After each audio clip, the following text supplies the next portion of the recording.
to episode 2 of Athletics for Life podcast. My name is CD Johnson and I'm one of your hosts. My name is Jeff Koops, the other host.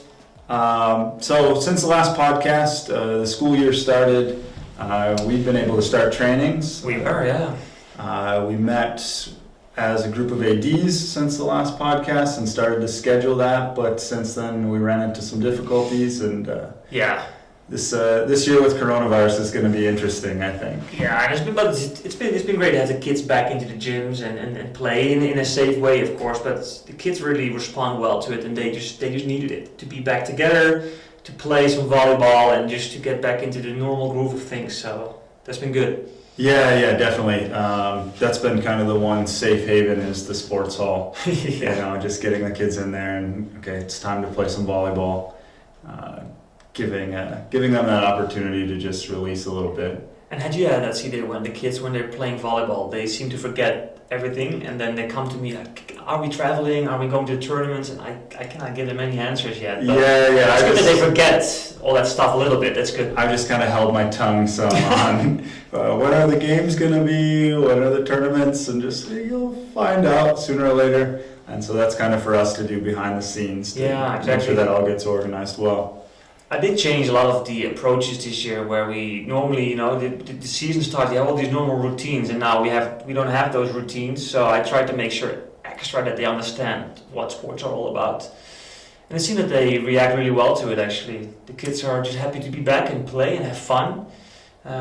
Yeah, for me it's been really good. Just starting at a new school, this has kind of been like a double reset button with COVID, and at a new school I can set my own routines and get things going and kind of the way I would like to see them.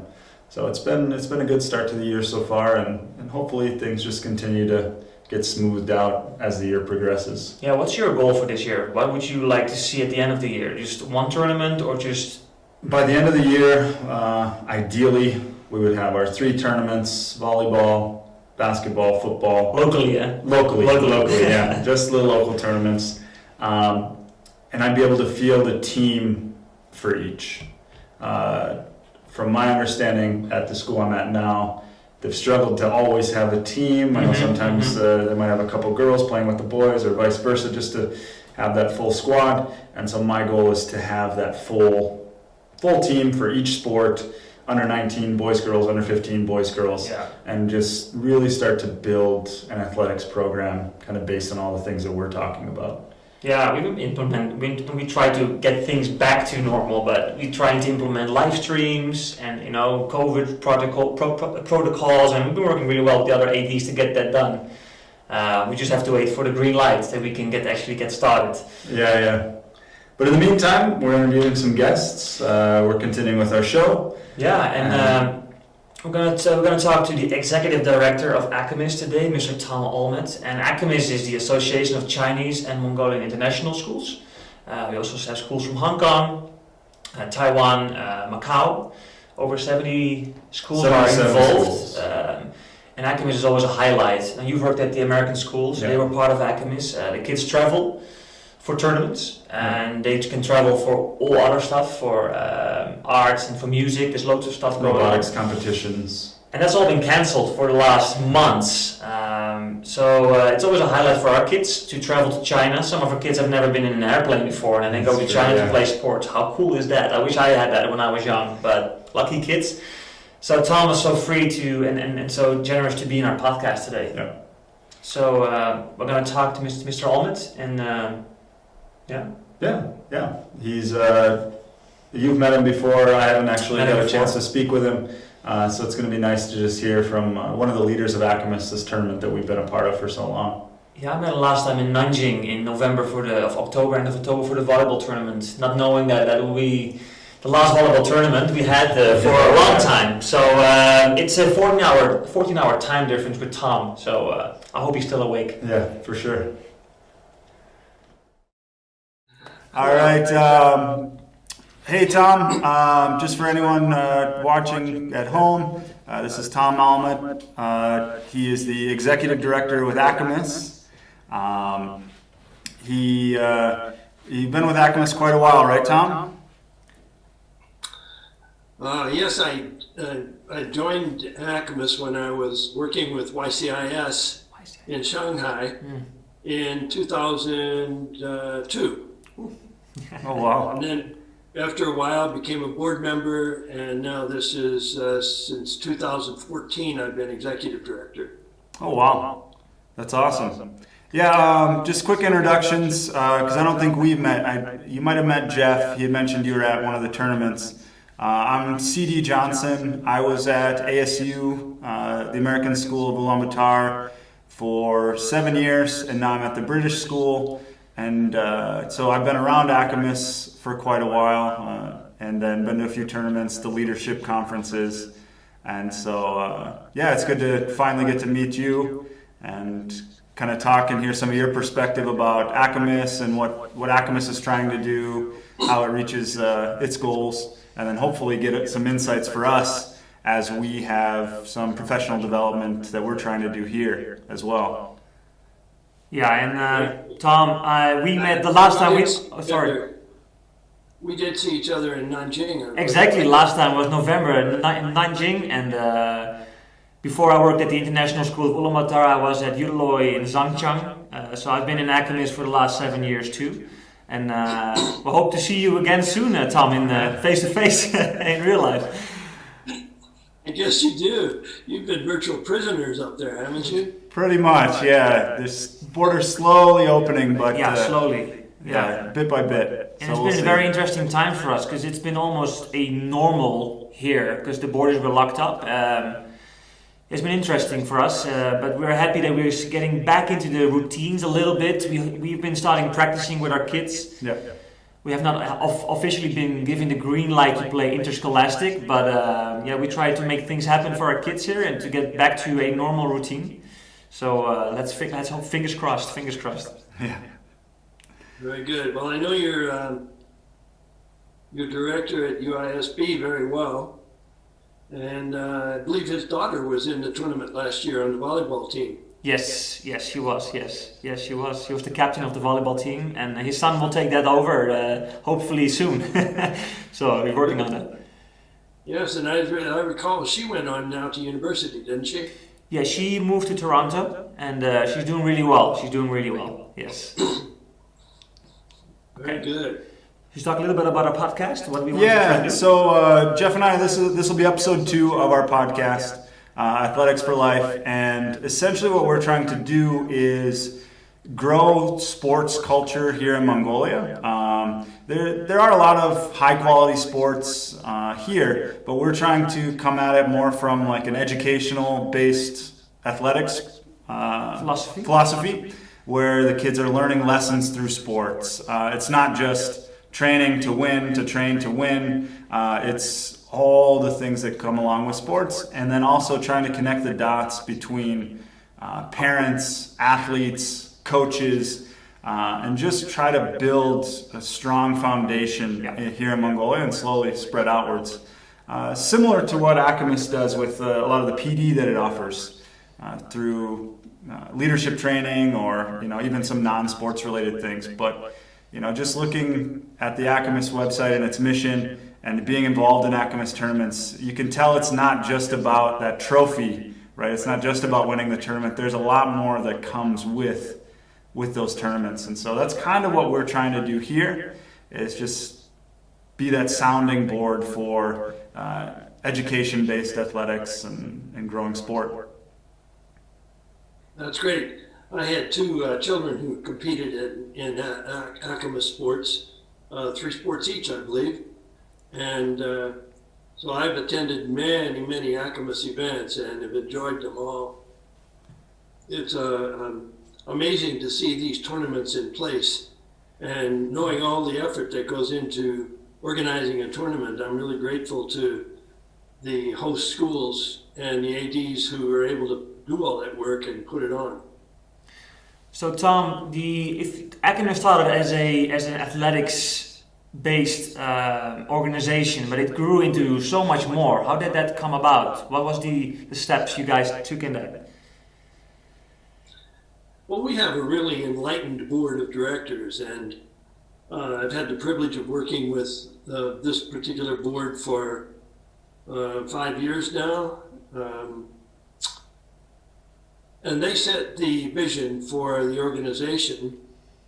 And fortunately, they've really latched onto the original vision that the founders had. There were 7 original founders of ACAMIS in 1999, and first actual meeting took place in 2000. And these people really were trying to build a unique professional development organization that could meet the needs of the schools and also fill the voids that were evident in the region at the time. So it was just a matter of time before we grew from 35 schools in 2010 to 77 now. That's a lot, yeah. And when we did that, we realized that there was a greater need among the schools for professional development. Mm-hmm. So we created, we've always had the Chinese conference as our mainstay and the Spring Leadership Conference that most of you attend. Yep. For the business meetings and organizing things.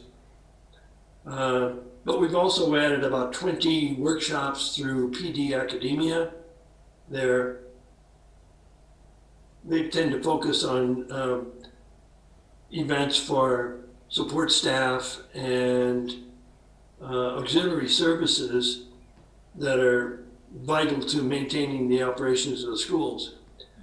And then we added an early childhood education conference, technology conference, which is about to go in October, we hope. And another of the main problems that we have within our member schools, and that is English language learners. Yeah. So if we can help people to better understand the learning needs of the students with English and Chinese, then it'll be a big advantage for all those teachers, the veterans who know so much having learned it, and they're sharing what they know with the new people who come in annually. Yeah, that was one of the big selling points. I just pitched ACAMIS to the new school that I'm at, the British school, and one of the big points that I kind of promoted was the fact that with a lot of these PDs, it hits many areas that are usually underserved in an average school PD session. You've got the leadership conference, which gets your athletic directors. As an athletic director in most routine PD days, there's not a lot directed towards me and helping me do my job. Same with early childhood. A lot of those teachers would have to come and learn about reading strategies, but that's more directed towards maybe upper elementary and secondary. And so I think that ACAMIS does a good job of filling those voids where maybe the schools on their own couldn't or struggle to. That's right.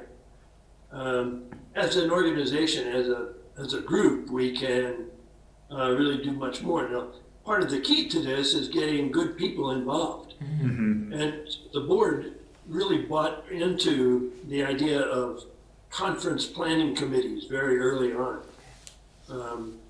So we have teams of experts who are carefully selected from within our member schools to determine what the agenda and the program will be for each of these conferences. And there are about 6 members on each of these conference planning teams, and they are so committed to this. And it turns out that they actually gain so much from being on the planning committees that it's like an ongoing professional development experience for them. For sure. And many of them have gotten the confidence to, many of them have developed their own leadership skills and then gotten the confidence to move up into leadership positions, which in international schools in general is a great need. We need to be able to move people up, have them grow and learn and move up within the organizations to maintain the kind of continuity and commitment to their philosophy and objectives. Tom, do you feel that by the growth of ACAMIS from an athletics starting point to doing multiple things, that your mission and vision has strengthened and has it developed over the time, or it stayed the same and it's been pushed into these different areas? Just the sports philosophy, because that's what ACAMIS started with, right? Well, we have two great leaders of the sports program, Danny Clark at Nanjing International School and Darren Skov at BCIS in Beijing. And they pull together all of the details and make recommendations. The sports group is really unusual within ACAMIS because we've always trusted them explicitly to do good things for students and for schools and for our organization. And we always listen very carefully to the recommendations that come from those who attend the AGM at the annual general meeting, at the Spring Leadership Conference. Yeah.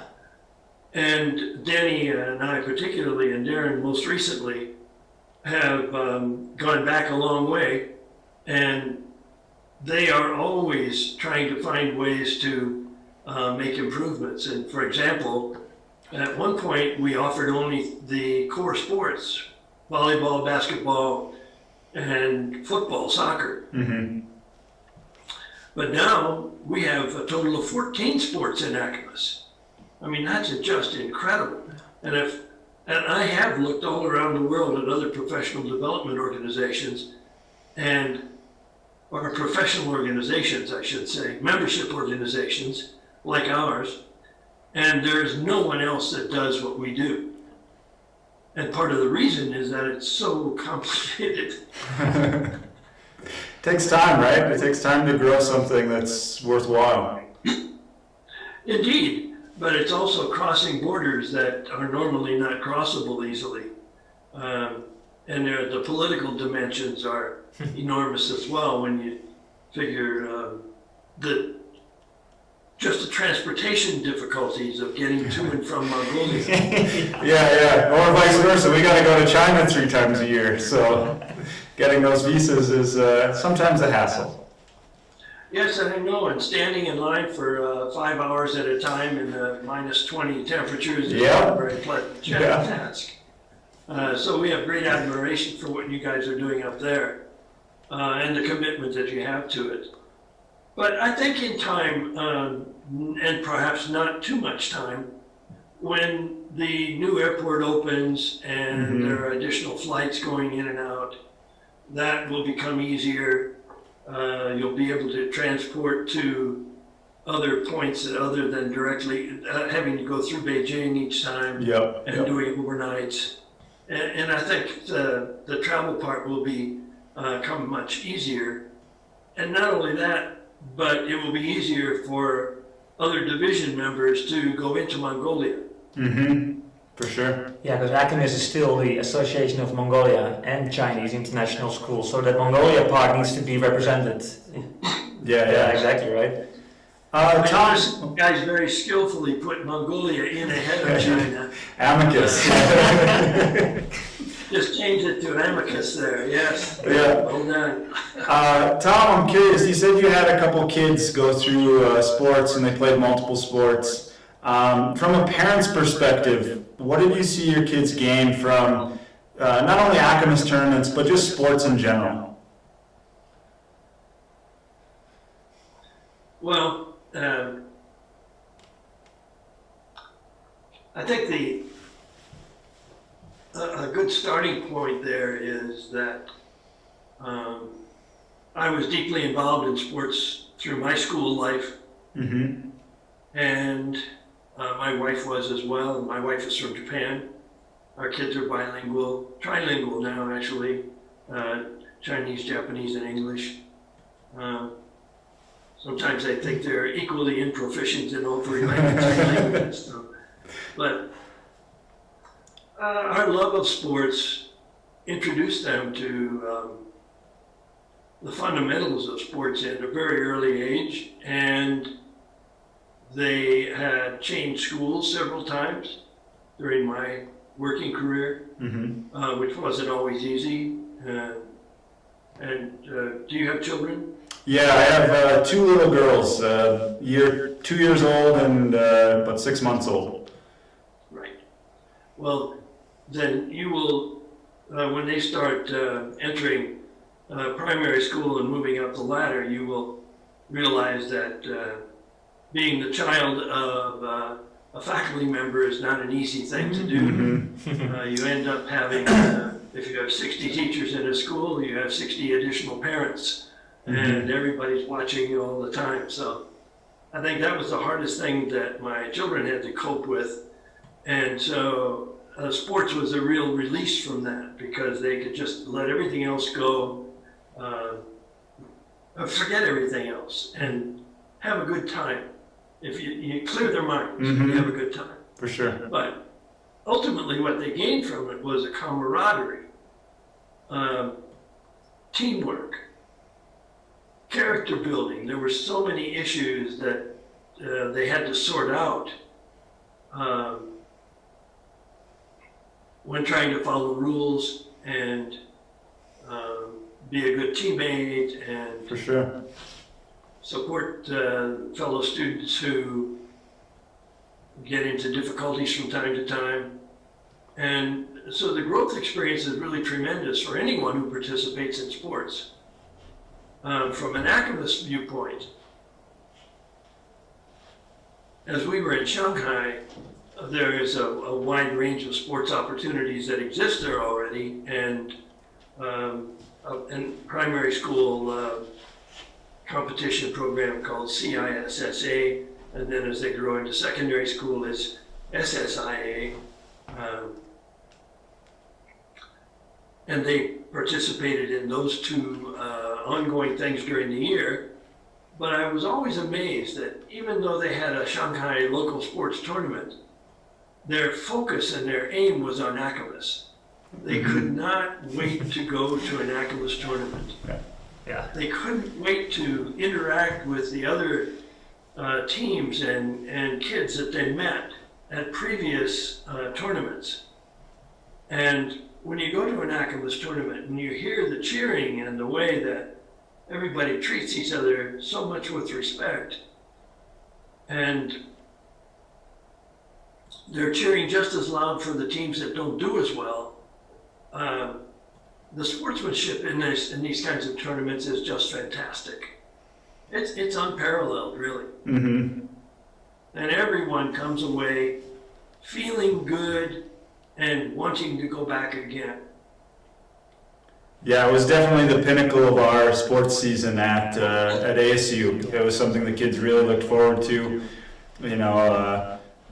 not only for the tournament, but to get out of Mongolia and do some shopping as well in some of the Beijing stores or the Shanghai stores. But you could definitely tell, like, the kids who had been multiple years had made those connections with other kids. We've been in the same division for a while, and now in today's day and age with smartphones and Instagram and Twitter, Facebook, I mean, they're all connected and watching each other throughout the year and keeping track of how their seasons are going, and kind of building that excitement for the sports tournament whenever it happens. So it is really cool to see.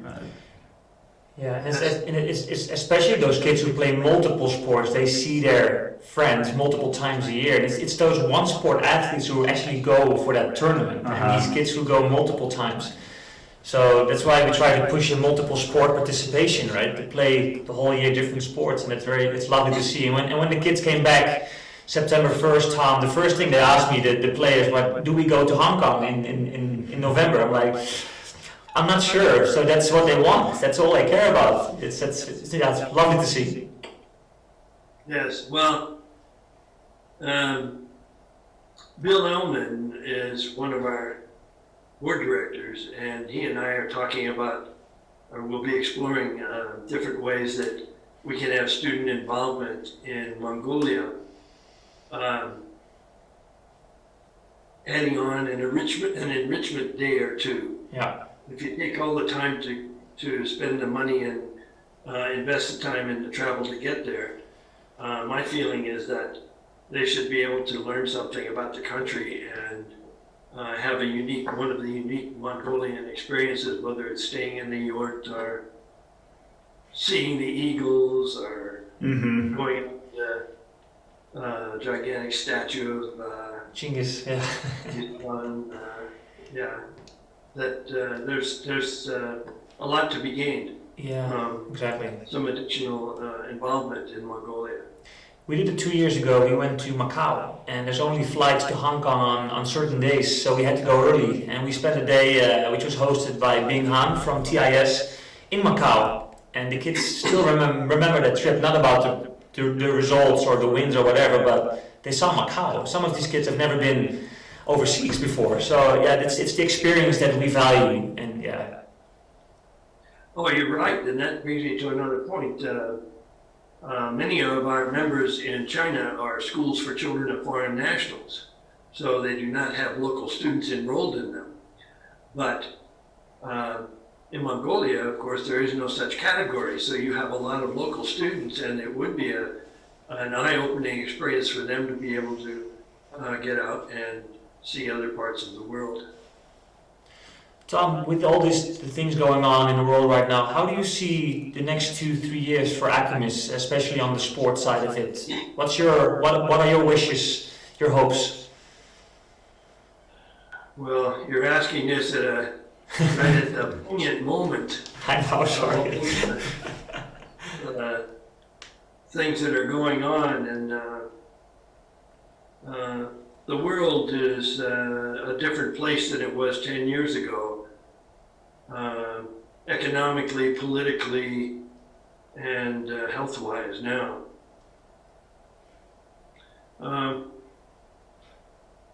We have a tremendous opportunity, and actually, not knowing that you were doing this, you have inadvertently set a new trend here.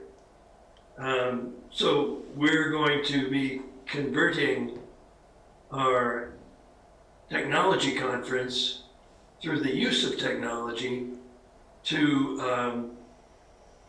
a virtual experience for those who are outside of Guangdong province, and allow our other member schools and all the teachers in it, if they wish, to take part in a one-day technology conference that will be live streamed.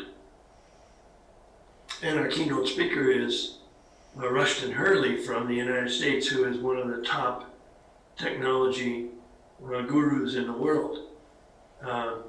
So it will be a new trend for us to try to go in that direction and see what we can do with it. I don't know, we have to get first beyond the Chinese New Year, the Chinese October holiday, the Moon Festival holiday, when people typically travel a lot outside the country, but I think that's going to stop a lot this year. We'll soon see. We still have something like 2,000 teachers and dependents who are stranded outside of China, many of them in the United States, and can't get flights to come into China, and can't get the COVID test that they need before they enter. So I think the first thing we have to do is try to get all the teachers back, return to some semblance of normalcy. The online learning has been different in a wide range of schools, some better than others, but I think also greatly appreciated by the parents who have been stranded abroad as well. We have about 450,000 people, parents, new employees, foreign citizens who are trying to re-enter China, and I'm sure the number isn't that high in Mongolia, but it probably could be 50,000 or so, that are still trying to get back in. So this has really hampered everything that all the schools are trying to do. And I'm just so proud of the teachers in all these schools who have are giving so much extra, like you guys are doing with this podcast, to try to make things function when 40% of their students are in another country and they're doing online learning with those students in a different time zone. And there's a 14-hour time difference between where you are and where I am. Yeah. And then we have the new teachers who haven't been able to enter yet at all because they're giving priority to returning teachers with residence work permits from before. So there are probably about 1,000 of those teachers who are replacing people who left. And they've been trying to hang on since March. I mean, it's incredible dedication. And of course, they are trying to cope with the same situation in reverse. Wherever they're located, they're trying to teach students within the school in either Mongolia or China and Hong Kong. So it's a very complex thing. And all of our efforts have been devoted to try to help schools get through this particular period. Hopefully, I can't say enough about how Mongolia and China and Hong Kong have coped with the coronavirus. They've virtually stopped it in its tracks now. And the danger, of course, is re-importing it from people who come back. So we have to be very careful there. And if all works out and travel restrictions are reduced after the October holidays, then we will go step by step and see if we can reintroduce basketball and some of the winter sports as we go into January and February. And hopefully there will be no further outbreaks and this thing will be contained and we can get back to some good old face-to-face competitions. Yeah, definitely. I think you outlined pretty well a lot of the stress that the schools are going through. And definitely the kids feel that too in their own way. You know, maybe they're not worried about teachers crossing borders and that sort of stuff, but they're definitely stressed. So I think now more than ever, sports, or at least an outlet for these kids to just kind of, like you said, put it all aside and forget about it and just be able to have a good time. You know, it'll be our job to make sure that they're safe with coronavirus, with trainings and whatnot, but just so that way they can get back to some sense of normal and kind of move past a lot of this. Say, Tom, we're running close to our time. We have a Coaches for Coaches PD session coming up in a couple weeks. Jeff and I are organizing that, and so we're trying to get, it's like a little mini ACAMIS where we're getting our experts and they're giving presentations to other coaches. We're just wondering if you have any tips or maybe challenges that ACAMIS has gone through that we can avoid as we go into kind of our first PD session just for coaches and athletic administrators here.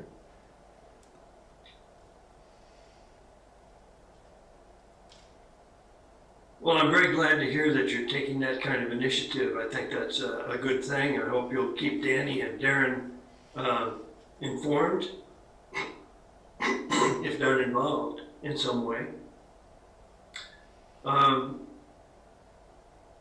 think from an overall perspective, one of the biggest changes that we made came about maybe 2 or 3 years ago when we changed to the division representatives types of meetings, which removed so much of this ongoing elongated debate and long meetings, trying to sort out everything in front of everybody. And when you do that with 65 to 77 coaches present, it's very hard to conduct a meeting like that. So the division representatives has made a big impact. And what that's going to do in the future is to condense the amount of meeting time that's needed at the Spring Leadership Conference, and also allow for you guys to build in some professional development and, offer your suggestions for what might be needed or what you want, and then we'll see how we can bring that expertise to your meetings.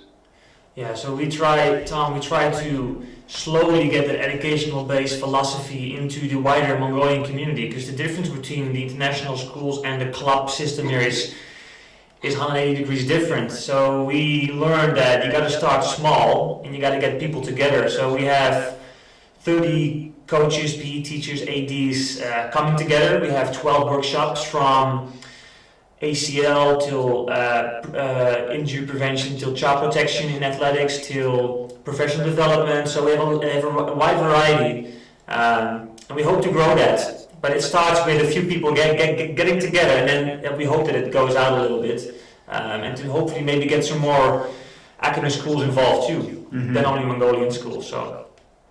Right.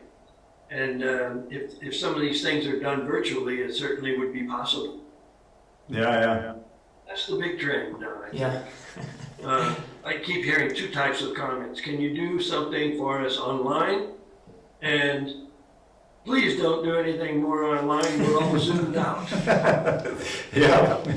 Yeah, we have it here too, is when we have people getting together and then there's one or two people there are remote, and then we got to set up a Zoom for them. It's an extra layer of work to get people connected, but we have to try to get people connected. It's important. And then, of course, politics enters into that as well. About 10 days ago, the U.S. government made a final pronouncement that Zoom will no longer operate in China. So, Oh, geez. you build something and then it's taken away. Yeah. We'll see how it all develops. Yeah, like you said, one step at a time, and just keep moving forward, and then hopefully sooner or later we'll be back to some sense of normal. Yeah. But I think anyone who comes to this part of the world to teach and do good things for others has to have a real sense of pioneering spirit, flexibility, adaptability, creativity, and inner strength that just keeps them going through all of the difficult setbacks, because there's nothing routine in what we do in international education. And the longer people are in it, the stronger they become and the more they have to offer. And the more, honestly, the more difficult it is for them to go back to their original environments. Yeah, definitely. I think you summed it up pretty well there at the end, Tom. That's right. Essentially how I felt teaching internationally. So we appreciate your time. It's been great talking to you, and hopefully we can continue just to learn more, and fingers crossed that we'll be able to actually meet face to face sooner rather than later. Especially now that Zoom, you won't be able to use Zoom when you're back in China. So. Well, there's creativity all over the place. China has already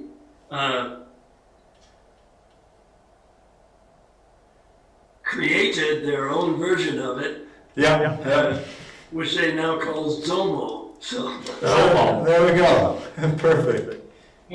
they changed one letter, almost like you guys did with ACAMIS. Yeah, Exactly, I think we should do that actually. Yeah, Tom, we want to thank you so much for your time and for your time to be with us today. And we will finish up our podcast, and then we'll send you the first version of it so you can see and check it out for yourself. And then we hope that we can share it also through the ACAMIS system to connect. It's not about us. It's about connecting the kids to create a bigger community and to share the philosophy. And that's the most important reason why we started this podcast.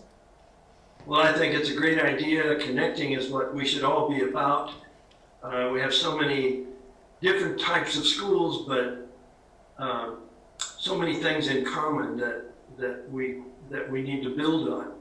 And I hope For me, by the way, this has been a very enjoyable experience, and I want to thank you for inviting me to take part, and hope that we all remember that learning should be fun, and that our sports and competitions are meant to be engaging, but in the end, we want people to have an enjoyable experience and a good social experience as well. That's perfect. Thanks a lot, Tom. Thank you so much, Tom. We appreciate Have a good it. evening. Very good. Bye-bye. Bye. All right, so we just finished up with Mr. Ulmet. Thank you so much, Tom, Thanks, for your time. Tom. I thought it was great. It was really easy to talk to him.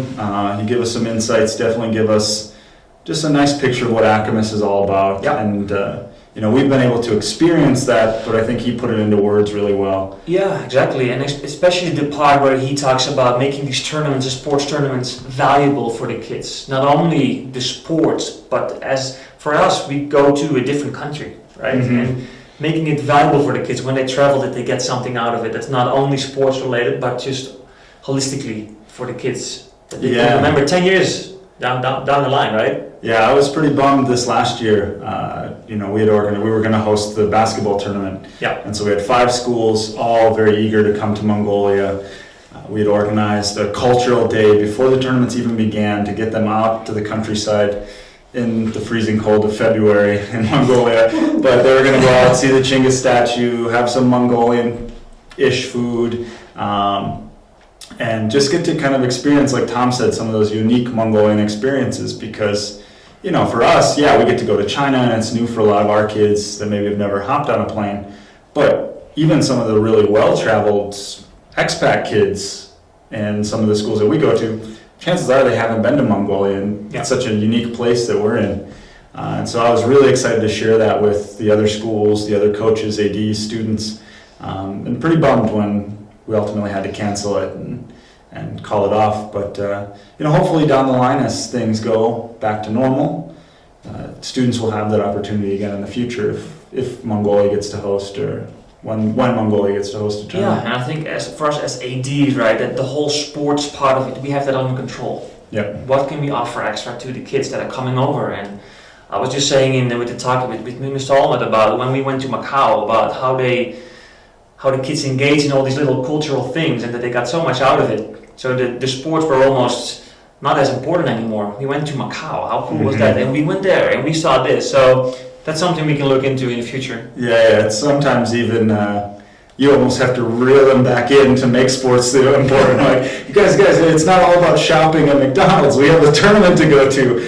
Exactly. But just that they do get a lot more out of it. And, just quick story from our perspective, when we went to volleyball tournaments and soccer tournaments, so many of the kids had made close friends with kids at other schools. They'd kept up on Instagram and Twitter, and then it was just really cool to sit back and watch them just, oh hey, what's up, hey, how's it going? You're going to be playing against each other in 20 minutes, but they're like, hey, how's it going, how's school going, where are you going next year? For the seniors, talking about where they're going to university. It's really cool, and it's kind of, it illustrates the points that we're trying to get across, that it's more than just the trophy, or more than just winning. And they become friends. It's an opportunity for them to see their friends, not to play. And it's especially those multiple sport athletes. They play volleyball, they see their friends, and I'm like, okay, we're going to see you guys back in January. And those one sport athletes, they sometimes tend to go more towards the tournament to play, which is fine too in a way. But you want to, you push that holistic view of you're going to play hard, but when the game is over, you try to connect with each other. And the word connect is very important after our talk with Tom about connecting in these difficult times. Yep. We try to do that with our podcast to connect, and we're hosting a coaches professional development very soon here in Mongolia to support and push and to share our philosophy. And Tom gave us some really good tips. Yeah, one thing that I think we can try to implement is just taking it virtual, right? And if we can, try to organize it so that way we can get some video of our different PD sessions to share with people. Yeah. They're not incredibly long. I think they're 15, 20 minutes, just straight and to the point. A lot of our sessions, some on ACL tears and how to manage injuries, the importance of pre-participation Yes. physical exams. On child protection and athletics. Child protection, Yes. so a lot of good workshops that we have, and originally we were just thinking, okay, our coach is here, how can we help them? Yeah. But I think that if we record those and we can share those, we could potentially reach this broader audience that we're trying to get to. And that's also how ACAMIS started, right? So they started small, Yeah. and then with an athletics philosophy, and they grew into multiple venues where they do PD for the Chinese language, and then we had in the technology, so it grew bigger and bigger. I think for our first coaches PD, it needs to be small and try to make little connections here and there, then it can grow. And it's all about sharing, but I think the most important thing for me to organize it is actually to get people together, to connect, right? Yeah. So meeting people from other schools, I've never seen some of these people who are coming over, and it's good to share.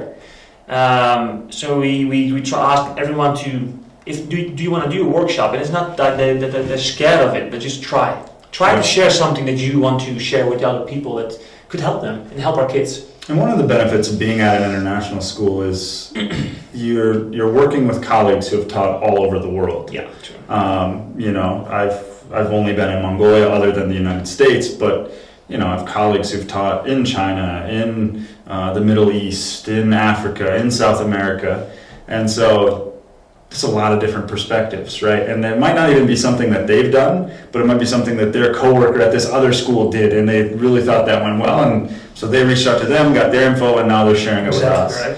And so it's pretty cool in that aspect.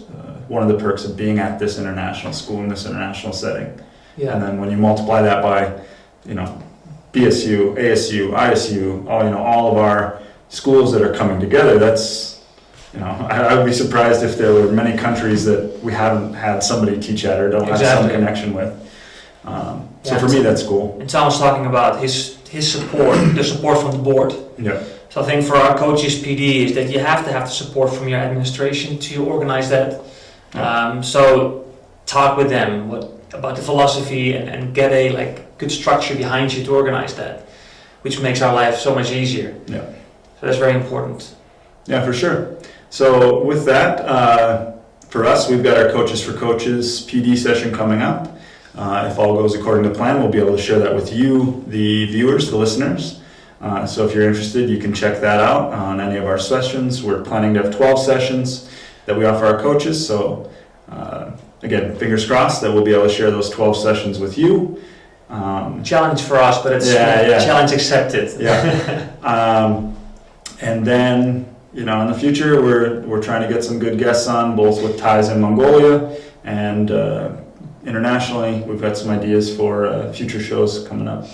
But always the idea is to have guests that share the philosophy, that can teach our kids, our coaches, our parents about what it's all about. So please get in touch if you have any questions.